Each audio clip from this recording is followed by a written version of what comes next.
তুমি গুনাহ করবা, সাথে সাথে তওবা করে নাও। অন্যায় করবা, সাথে সাথে তওবা করে নাও। মানুষের গুনাহ যদি পাহাড় পরিমাণও হয়, হিমালয় পর্বতের চাইতেও যদি বেশি হয়, আল্লাহ তাআলার রহমত যে তার চাইতে বেশি। এই জন্য গুনাহ করলে তো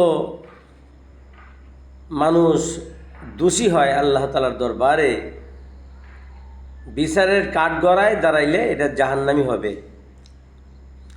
কিন্তু বান্দা যখন তওবা করবে, আল্লাহর কাছে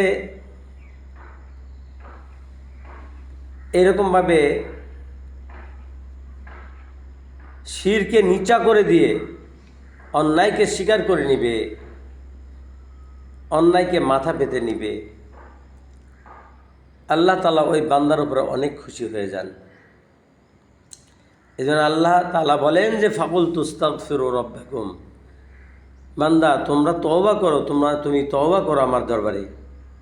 ইন্নাহু কানা গফফারা, নিশ্চয় আমি হলাম ক্ষমাকারী, আমি গফুর গফফার,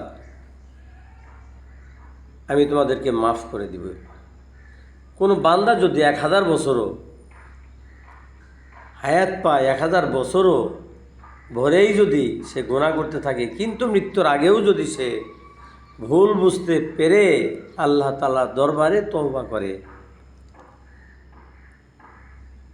কায়মনো বাক্যে তওবা করে, খাঁটি দিলে তওবা করে, জীবনের ভুলকে সামনে তুলে ধরে আল্লাহ তাআলার দরবারে তওবা করে নেয়, আল্লাহ তাআলা যে 1000 বছরের গুনাহও যে মাফ করে দিতে পারেন সেই মালিক আল্লাহ।